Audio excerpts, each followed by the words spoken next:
Bonjour à tous, bonjour à toutes.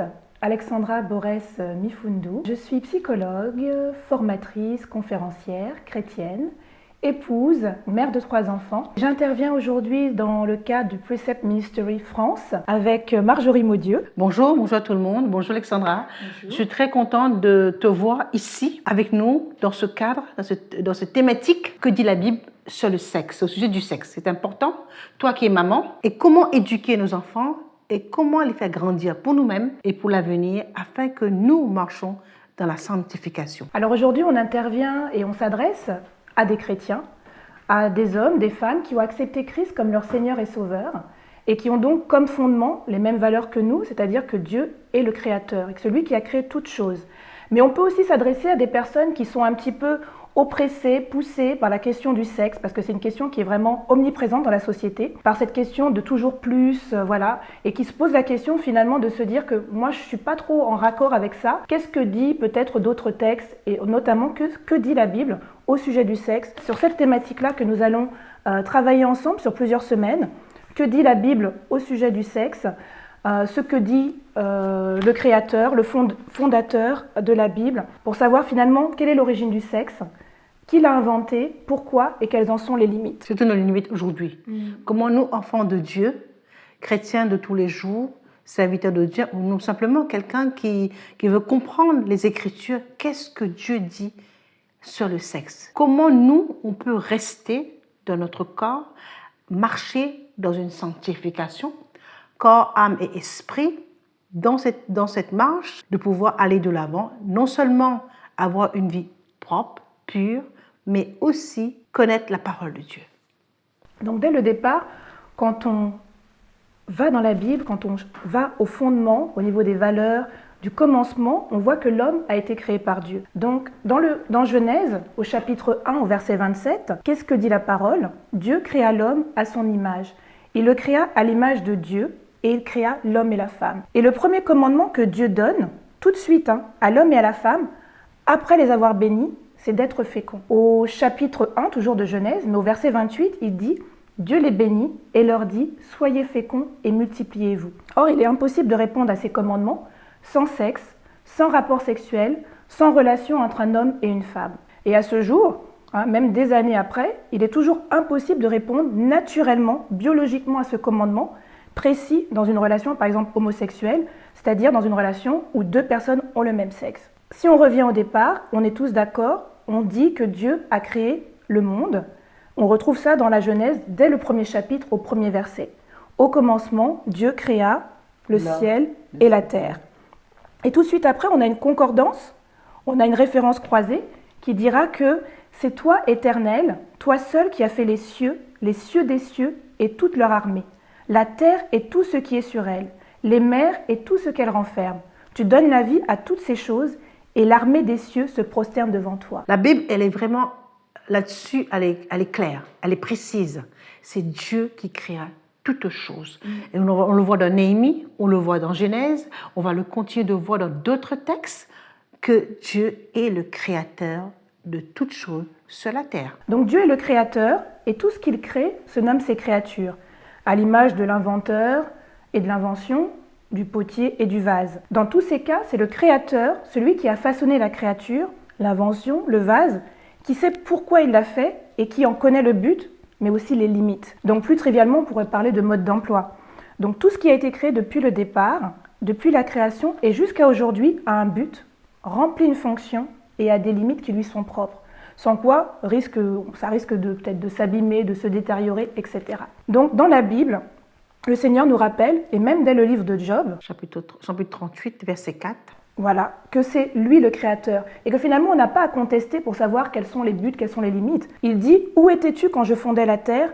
Dis-le si tu as de l'intelligence. » Donc les chrétiens qui ont accepté Christ comme Seigneur et Sauveur et qui reconnaissent Dieu comme étant le créateur de toutes choses doivent se rappeler cela et le garder comme fondement immuable. C'est Dieu qui a créé l'homme et la femme, qui a créé l'union de l'homme et de la femme et qui a créé la relation sexuelle avec un but, une fonction, mais aussi des limites. Donc finalement, personne d'autre en dehors du créateur du sexe ne peut définir mieux que lui quels sont les contours, les restrictions, les limitations avec comme objectif de préserver finalement ces créatures. Ce qui est bien, c'est de connaître nous, enfants de Dieu, qui marchons dans la sanctification corps, âme, esprit, c'est de connaître ce que Dieu nous dit à travers ses Écritures, à travers sa parole, qui est la boussole pour nous, pour toi-même, Alexandra, pour ta famille, pour ma famille, de trouver le suivre Dieu chaque jour et de marcher dans ses pas à travers la Sainte Écriture. Et cette étude, cette thématique va toucher beaucoup de cœurs.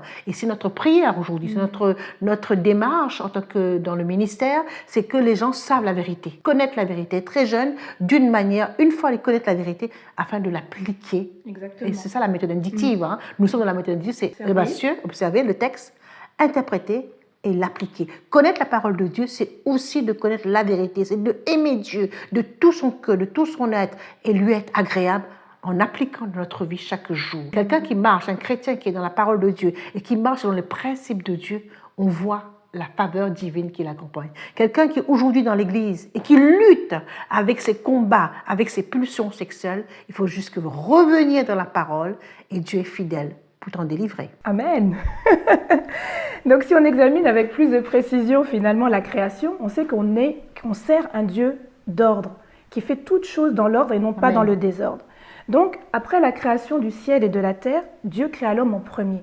Là on le retrouve dans Genèse chapitre 2 au verset 7, où il dit « Dieu forma l'homme de la poussière de la terre. Puis il planta un jardin en Éden », et ça on le retrouve au verset 8, « Puis l'Éternel planta un jardin en Éden. » Ensuite il créa les animaux, ça on le retrouve un petit peu plus loin au verset 19, « L'Éternel forma de la terre tous les animaux des champs et tous les oiseaux du ciel. » Et enfin il créa la femme, au verset 22, toujours du chapitre 2 de Genèse, « L'Éternel forma une femme de la côte qu'il avait prise de l'homme, et il l'amena vers l'homme. » Qui l'amena vers l'homme? C'est Dieu qui l'amena vers. Dieu crée la femme et il l'emmena vers l'homme. Quel cadeau!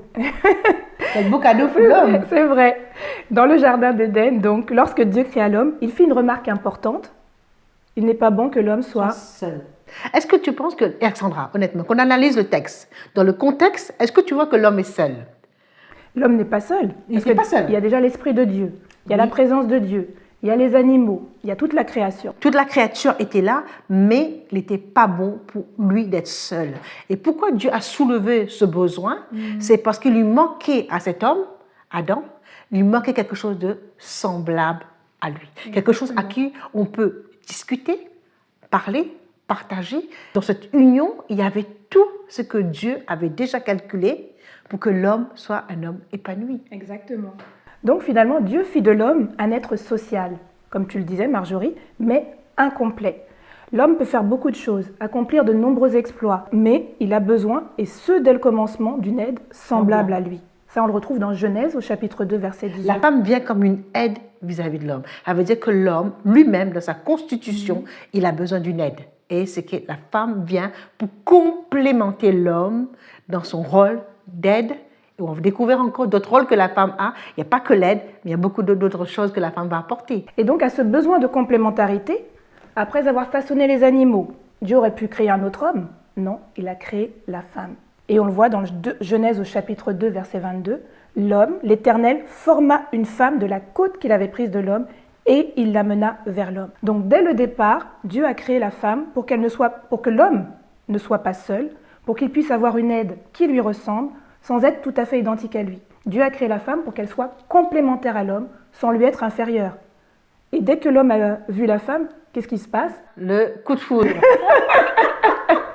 Il le la cadeau reconnaît. Divin de Dieu. Exactement. Le cadeau, la femme pour l'homme est un cadeau divin. Il ne faut pas se minimiser. Aujourd'hui, les femmes qui nous suivent, soyez pas minimisées. Vous êtes un cadeau divin pour l'homme qui est à côté de vous. Dans Genèse au chapitre 2, au verset 23, tout de suite, dès que l'homme voit la femme, il dit « Voici ». On voit vraiment l'exclamation, on voit vraiment la joie du cœur. « Voici, qui est os de mes os et chair de ma chair, on l'appellera femme, car elle a été prise de l'homme. » Et le verset qui suit, parce que là on est en Genèse chapitre 2, verset 22, mais dès le chapitre 24, dès le verset 24, que dit la parole? Ils deviendront une seule chair. Donc dès qu'il y a rencontre entre l'homme et la femme, tout de suite après, on parle de l'union, de la relation sexuelle entre l'homme et la femme. Et là, le mariage a été consommé. On est cru dans les chances de choses. Le mariage a été consommé. L'homme a eu ce côté, cette aide qui lui manquait, parce qu'autour de lui, il y avait des bêtes, il y avait toutes sortes d'animaux, mais il ne trouvait pas quelque chose de semblable à lui, à qui peut partager,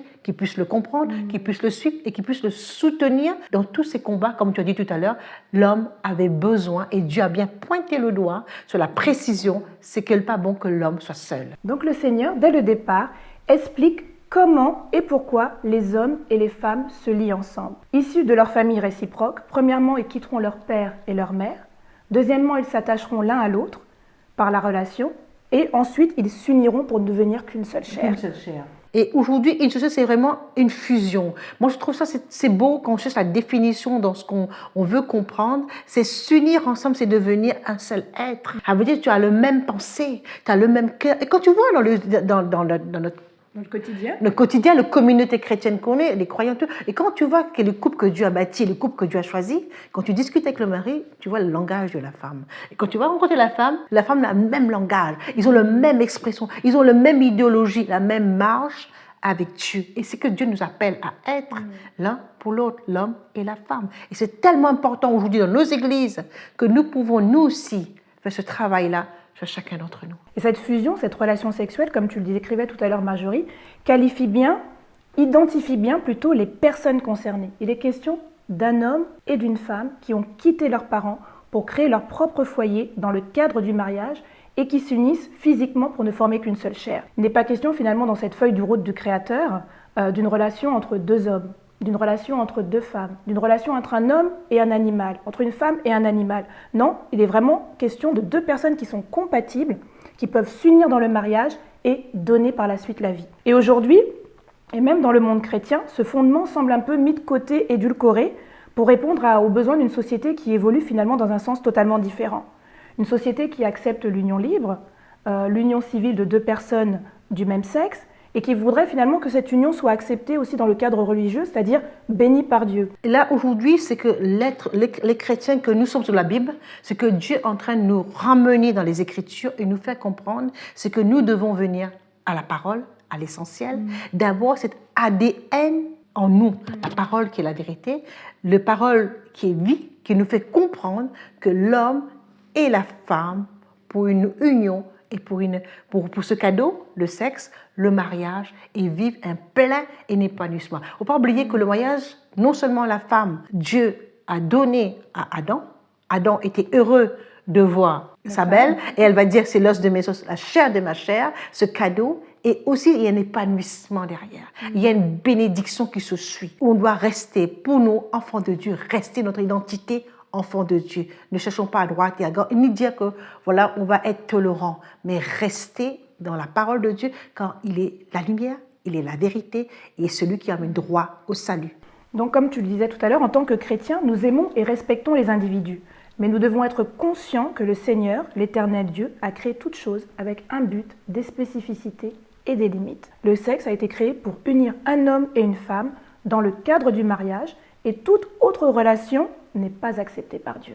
Donc nous avons vu aujourd'hui quelle est l'origine du sexe. Nous verrons dans les semaines suivantes quelles en sont exactement les limites et pourquoi il y a des limitations. En tout cas, nous sommes très contents d'avoir partagé ce moment avec vous et nous vous disons... Vous pouvez également nous contacter sur notre site internet www.preceptfrance.fr ou nous contacter par mail. Et également, nous avons un numéro de téléphone à votre disposition pour les études virtuelles sur Zoom, en semaine comme en après-midi, sur ces thématiques du sexe. N'hésitez pas à nous contacter. Merci beaucoup et à très bientôt.